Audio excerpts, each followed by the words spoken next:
Hello everyone, Zach Barnes for the WT Sports Network welcoming you to this week's edition of Heard That. Both men's and women's basketball struggling this last weekend on a really tough road trip. It all started off on Thursday night, Buffs and Lady Buffs taking on Tarleton State in Stephenville. In Stephenville, Lady Buffs taking loss 64-57 to the Texans. Sasha Watson able to get 18 points in that game.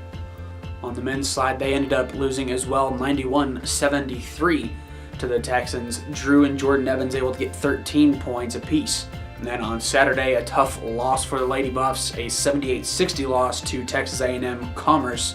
Maddie Wild able to get 17 points in that game.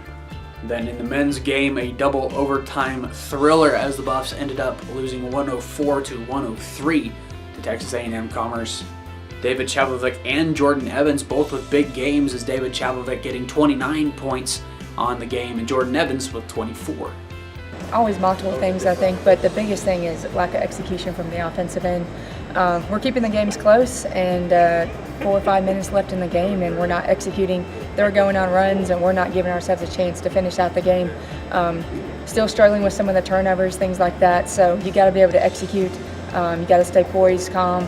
And I didn't think that we did that this weekend with either game, Tarleton or Commerce. You know, we did some good things. We did a lot of bad things in the last 2 games. And you know, the Tarleton game, we never really got into it. We never competed, and that was a tough one to deal with as a coach. In the Commerce game, we played hard. We competed.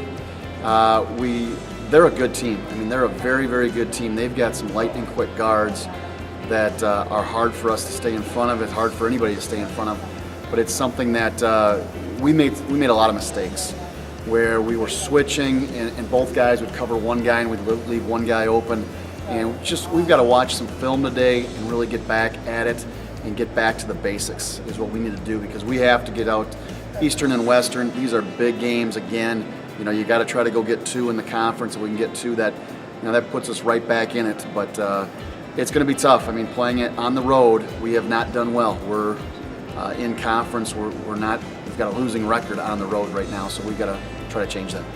After this weekend, both teams have now made it all the way through the first round of conference play, and they will start back over this weekend. They will go to Eastern New Mexico and Western New Mexico on Thursday and Saturday. Then on Tuesday, the Lady Buffs will head to UT Permian Basin. You know, Eastern is solid right now, and they're 10-0 for a reason, and they've had the ability to win some games late, and you know, they have height, depth, and so for us to go in, we're going to have to play really well. It's always a tough place to play. It just always is for some reason, and so we have to continue to regroup, rebound, and make sure that we're moving in the right direction. You know, they just have a balanced attack right now. Solid point guards, athletic wings that are scoring, and they're making it really hard for any post to score in the paint right now with a couple of their bigs that they have. So they're balanced, they have depth right now, and the first 10 games for them have gone how they liked it.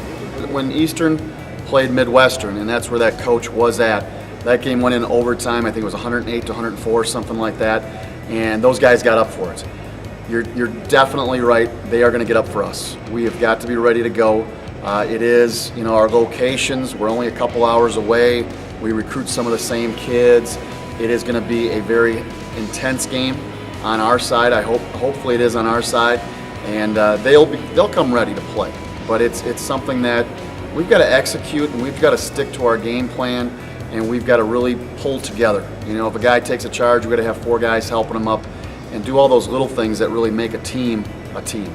But for the Lady Buff track with a solid weekend going to Albuquerque, New Mexico on Friday and Saturday. Riley Caputin and Victoria Roush having standout performances on the women's side. On Friday, Caputin actually ended up setting a school record in the long jump. Her performance on the weekend also ended up earning her a Lone Star Conference Field Athlete of the Week. Paulo Lazarick and Abraham Sinenki on the men's side with outstanding performances as well. On Friday, Lazarick ending up setting a school record in the high jump, and on Saturday, Sinenki ending up getting on the number 2 spot on the all-time list in the triple jump. Well, you know, if we had to highlight the weekend, I think you have to look at Riley computing. I mean, she qualified in 3 different events. First meet out, long jump, triple jump, and high jump. She's sitting top 10 in all 3 and number 1 in the triple jump. And then Victoria Roush ran the hurdles, personal best for her. Not quite a school record, but really a great achievement. And now she's sitting top 5 in the nation in the hurdles. So for those 2 ladies to come out and have the performances they have this early, that's great. I mean, that sets the tone for our season. And then on the guys' side, I mean, Stephen Cooper run really well in the 400, and he's sitting top 10 now in the 400. And then Abraham Shaneki had his debut in the triple jump. This is his first meet in the U.S., and he's sitting top 10 now in the triple jump. So I felt really good about the weekend and being this early in January with us having 3 more regular season meets to go. I feel good about where we're headed. We have a dual meet that we do annually with Adams State. It's really a good opportunity for us. Our kids get up for that meet because it's Adams State, traditionally one of the best track and field programs in Division II and in the U.S. And then for us to go up there into their place, our kids get fired up for it. So we're really looking forward to that opportunity to get some big marks and hopefully set ourselves up for a good national meet. We'd like to thank you for joining us this week on Heard That. As always, you can keep up with your favorite Buff and Lady Buff sports at GoBuffsGo.com. And come back here every Wednesday for Heard That. For the WT Sports Network, I'm Zach Barnes. We'll see you next time.